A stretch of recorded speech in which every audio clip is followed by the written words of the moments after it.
Let me tell you something, the energy that you put out is the director of everything that comes into your life. That's what we're gonna be talking about today. 10 things I do to elevate my energy.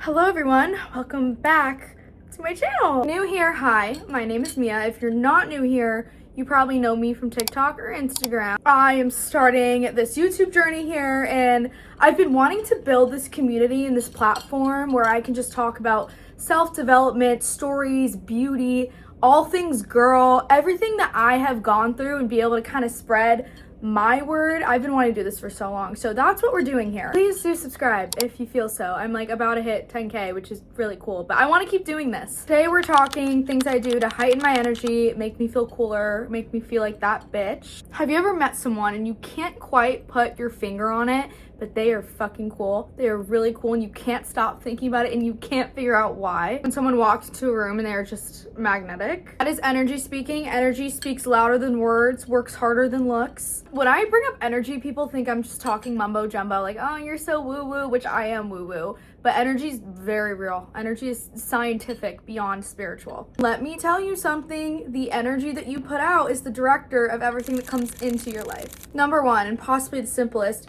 looking put together. And this is not to be confused with always being dressed up. Something about feeling good about the way you look and like organized in what's on your body makes you attractive, energetically attractive. It like almost like puts out signals of like inviting. Now, me personally, I'm somebody who, if I'm dressed up, I feel better, I perform better, and I know this is a fact. Like if I even have a day where I don't want to dress up, but I want to wear like a t-shirt and just feel gross, if I have something to make myself feel put together, whether it's like stacked jewelry, whether it's my hair done, whether it's like a hair clip, sunglasses, fake glasses, whether it's something to make me feel thought out and like what's on my body feels organized, I function better. I feel like it's like feng shui, if you know what that is. The energy flow just flows. And if you're a girl, you know this, you can see a girl walking on the street and be like, wow, she looks really cool in what she's wearing. And it's not necessarily like an outfit you would dress up to wear it, but she wears it right because it's put together. Even if it's not dressed up, even if it's not a perfect outfit, it's put together. Next time you're going to like the grocery store or whatever, throw on a fit. It doesn't have to be all dressed up. I just want you to like think about it, you know, put some thought into it, maybe accessorize a bit. I swear when I do this, I get approached so much. I feel better. Good things tend to happen. And I know that's because when I'm wearing something I feel confident in, that feels good, that I have thought out and is organized, it brings in that energy. Okay, number two, and this is one that I'm really bad at, but when I notice people are really good at it, it makes them stand out a lot. Eye contact. Eye contact is intimidating. I have a hard time with it. I like catch myself having a hard time with it. But especially in this generation, because we spent most of our lives looking down at our phones, unfortunately, eye contact is harder to come by and is more intimidating. For me, when things start to either get tense or maybe a little bit awkward or there's any sort of like tension, that's when I start to freak out. If you are not the first person to back down from eye contact, it signals like, I am here. I am to be heard. You do not intimidate me. And weirdly enough, I swear you can learn so much about a person by just holding their eye contact for a few more seconds. I have met boys and girls who are really good at eye contact, and I can always tell because it makes me feel a sort of way. It almost like excites me. I think it's a nervous system reaction. That person who's not afraid to hold eye contact, that is a strong person. That is someone who is strong-willed, strong-minded. I don't forget those people. That can either be ordering your daily coffee or during a job interview. It's important. Actual psychological research behind this, which I could dive into in a whole other video. Challenging eye contact makes me feel better, feel stronger, feel more confident, because once you start to get good at it, it's less scary and people start treating you differently. In a good way. Okay, number three, meditation. Self-care is religion. If you want to invest into other people, if you want to invest into other things, you have to invest into yourself first. Self-care can start small by just, you know, having a little spa day every now and then. But once you start to really get into it and learn more about yourself and be comfortable with spending time with yourself, that's when you start to build your inner world. Be safe in your inner world is what's going to attract everything else. I have started meditating recently, and I've been on and off with the meditation because to me it's like, how much of it difference does it really make? Like, you know, like, and I'm woo-woo, I believe in all that shit, but I'm like, really, like, it's like 10-20 minutes, like, how much of a difference does it make? After coming back to it again recently, I have to say, having that time to really breathe and like force my nervous system, like, hey, like, we're here, calm down, stop overriding me. I've been doing it before bed and in the morning. It sets up my whole day. It gives me a vision of exactly what I want, who I want. It almost gives me like a shield to where the resistance that you meet every day in life, it's harder for that to get in and actually affect you. Easy to say like, oh, it's dumb. You have to put intention behind it. If you're just doing it to do it, it's not gonna work. Either before bed or first thing in the morning, look up a 10-minute meditation on YouTube, do a manifestation meditation. Sit with yourself. Say, what do I want out of today? What am I gonna feel like today? What am I not gonna let affect me today? And that sticks with you. You think it doesn't, but it actually does. That sticks with you. And that sets up your day. To the point when you start reaching that resistance, and by resistance, I mean like things that don't go your way. You start reaching those things, you can sit here, take a deep breath, and be like, this is not going to affect me. I'm not going to have a reaction. And man, no one's perfect, you know, but it definitely helps to have that intention set. Okay, number 4, and this one is probably my favorite, but taking risks. I have noticed this so many times in my life to the point where I actually crave being in uncomfortable situations because of how much confidence it brings me every single time. We live in a very like controlled climate, if that makes sense. Just the way that the corporate world is, the way that our school is set up, our entire lives are set up to be a very specific way, which forces our minds to think everything has to be small. You have to be small-minded. To get what you want out of life and to be your best self, you can't be small-minded. You have to have the confidence to be bigger, take up space. For me, I struggled with that a lot growing up. I wanted to be something and I felt like I couldn't because I didn't have the courage. I didn't have the confidence. So once I got forced into situations where I had to take a risk or be uncomfortable, that is when it finally started to turn that I can be bigger, I can do something bigger. Under pressure is where all of my confidence came. In the most uncomfortable, shitty situations, even the ones I may have chosen, which is why I say take risks. Confidence. There's been many times in my life where I've taken risks and I have absolutely flourished from it, from having the courage to be able to take the risk and get the reward out of it. But there's also been times when I've taken the risk and been left absolutely depleted. But I don't see that as a loss because I'm not afraid to take risks anymore. Once you see the worst that can happen and realize that you can actually handle it, that's what's gonna give you the confidence. I actually might make an entire separate video on taking risks alone and being put in uncomfortable situations. Go talk to a stranger today. What's the worst that can happen? They tell you to fuck off. And guess what? If that happens, so what? You had the confidence to do something like 60% of the population wouldn't do. And that will pay off one day when it's your time to have the courage to do something. Okay, this one I struggle with, but decisiveness over indecisiveness. Listen, I am the most indecisive person in the world naturally. It could be something as little as, I don't know where to go for dinner, I don't know what Instagram picture to post, or I don't know if I should be with this guy or not. Whatever it is, it's like every little aspect of my life for so long has been, I can't make the decision on my own. I need to have a million opinions. I need to make sure everyone thinks the same thing as me. I need to make sure everyone agrees with me. And I've realized, I actually know a lot of people in my life that are like this too. This comes from a lack of self-trust. And a lack of self-trust, unfortunately, also comes from a lack of confidence. You are not in charge of your own life if you are not making your own decisions out of a lack of self-trust.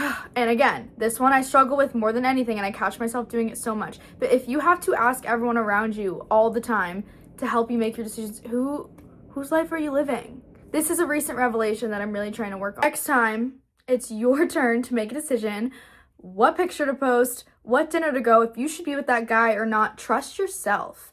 Listen to yourself. Listen to your gut. There is nothing more magnetic than someone who trusts their own gut, trusts their own discernment, can make decisions on their own because they don't need other people's approval. People pleasing, coming from the actual #1 people pleaser in the world, people pleasing is the death of authenticity. Which brings me to number 6 on elevating your energy, authenticity.